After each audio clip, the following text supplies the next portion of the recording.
Hello friends, मैं मोनू कुमार आप सभी का आपके अपने YouTube channel MK sir inspiration में बहुत बहुत स्वागत करता हूं।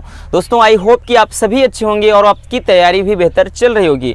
और रेगुलर हम भी इसी प्रयास में लगे हैं कि आपके लिए कुछ अच्छा देने का प्रयास करें ताकि आप भी एग्जाम में अच्छे नंबरों से पास हो सकें। तो चलिए आज हम एक और इम्पोर्टेंट लेटर पर डिस्कस करते हैं और जो शाम को वीडियो आएगी उस पर सिंटैक्स, सिंथेसिस, ट्रांसफॉर्मेशन, इस पे बहुत इंपॉर्टेंट वीडियो आने वाली है ताकि उसमें भी जो 10 नंबर आते हैं, 10 से 12 नंबर, वो भी आपके क्लियर हो जाएं।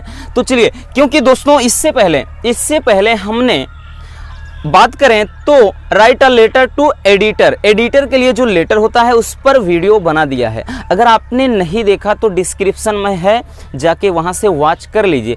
क्योंकि write a letter to editor और एक क्या होता है कंप्लेन पर, 100% दोनों में से दोनों आते हैं।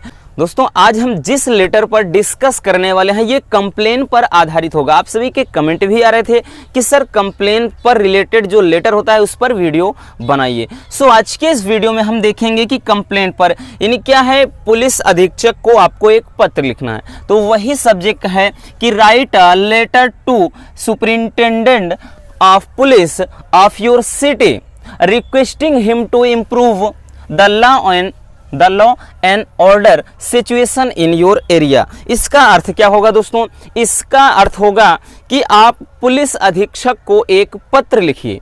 आप पुलिस अधीक्षक को एक पत्र लिखिए और उनसे इस बात के लिए, देखिए यहाँ क्या है, रिक्वेस्टिंग हिम टू इम्प्रूव, और उनसे विनती करिए, टू इम्प्रूव यानी सुधार लाने के लिए, द लॉ एंड ऑर्डर का कानून व्यवस्था, सिचुएशन इन योर एरिया यानी आपके शहर में या आपके एरिया में जो कानून व्यवस्था वो बिगड़ रही है और उसे सुधारने के लिए पुलिस अधीक्षक को एक पत्र लिखिए।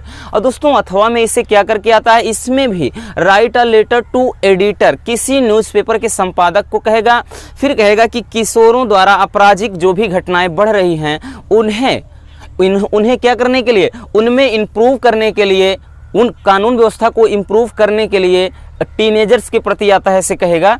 तो वो भी यही है, घबराना नहीं है। वो और ये दोनों सेम सब्जेक्ट हैं, ठीक ना। अब लिखना कैसे है दोस्तों? लिखेंगे क्या कि to the superintendent of police Prayagraj. To का मतलब क्या होता है, के लिए, और किसको पत्र लिखना है कि प्रयागराज के पुलिस अधीक्षक को। फिर देखिए सब्जेक्ट लिख सकते हैं, नहीं मेंशन करना कोई बात नहीं, सब्जेक्ट तो है पूरा वही। लिखना है sir I would like to bring your kind, क्या लिख दिए हैं, your kind attention toward my area. I would like to bring your kind attention toward my area यानी सर क्या, मैं आपका ध्यान अपने एरिया की तरफ खींचना चाहता हूँ, ठीक है ना, समझ में आ गया। I would like to bring your kind attention, मैं आपका ध्यान खींचना चाहता हूँ, टुवर्ड यानी की तरफ, माई एरिया अपने एरिया, कि सर मैं आपका ध्यान अपने एरिया की तरफ खींचना चाहता हूँ। फिर आगे कह रहा है the condition of law and order in the city is going down day by day. देखो बहुत ही सरल शब्दों के प्रयोग से हमने इसे लिखा है, सो इसको अच्छे से तैयार कर लेना, आपके 10 नंबर कहीं नहीं जाएंगे। कह रहा है the condition of law and order in the city यानी शहर में कानून व्यवस्था, कंडीशन का मतलब स्थिति होती है, of the law and order यानी कानून व्यवस्था, तो शहर में जो कानून व्यवस्था की स्थिति है, इज गोइंग डाउन यानी गिर रही है, बिगड़ रही है, डे बाय डे दिन प्रतिदिन। यानी क्या लिखना है कि जो शहर में कानून व्यवस्था है उसकी स्थिति दिन प्रतिदिन खराब हो रही है या बिगड़ रही है।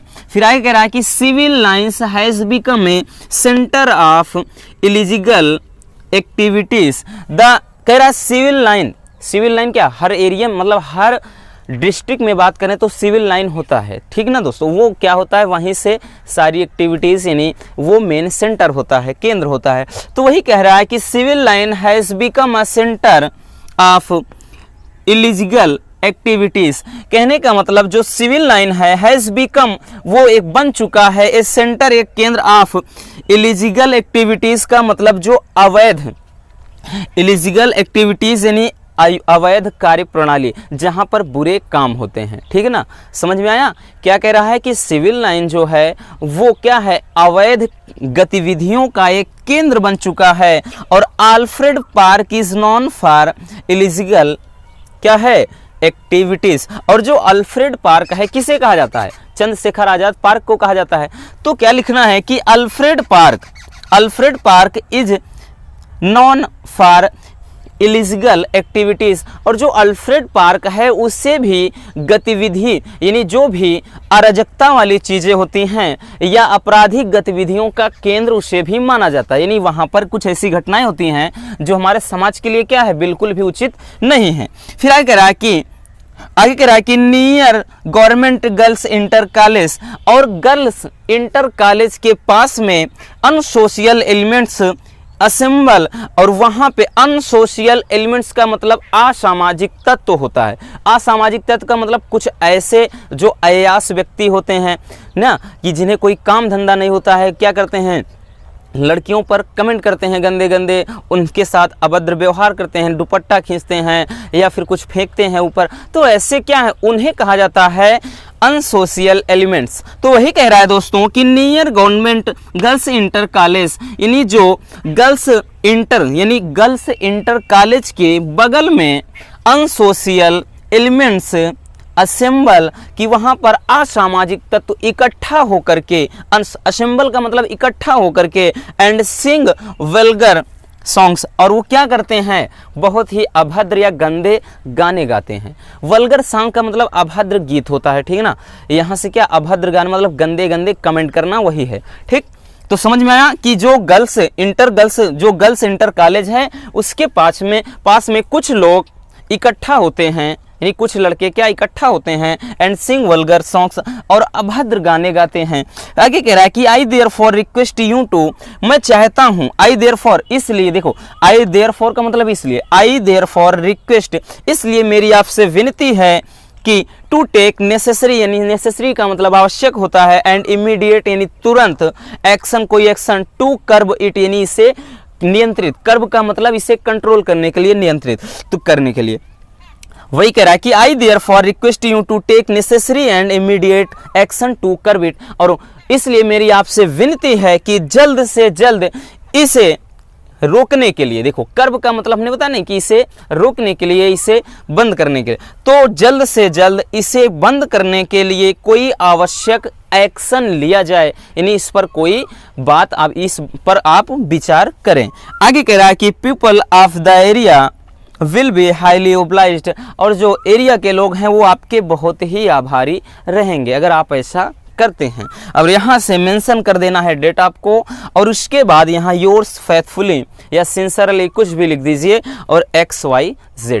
तो इस तरह से दोस्तों आप बहुत ही सिंपल वर्ड्स के प्रयोग से लेटर लिख सकते हैं। आई होप कि ये भी आपके लिए काफ़ी इम्पोर्टेंट साबित हुआ होगा। तो बस अगर वीडियो पसंद आई है तो प्यार से एक लाइक कर देना अपने इस भाई को, और चैनल पर पहली बार बन रहे तो चैनल को सब्सक्राइब कर लीजिए। और मिलते हैं शाम को एक और धमाकेदार टॉपिक के साथ।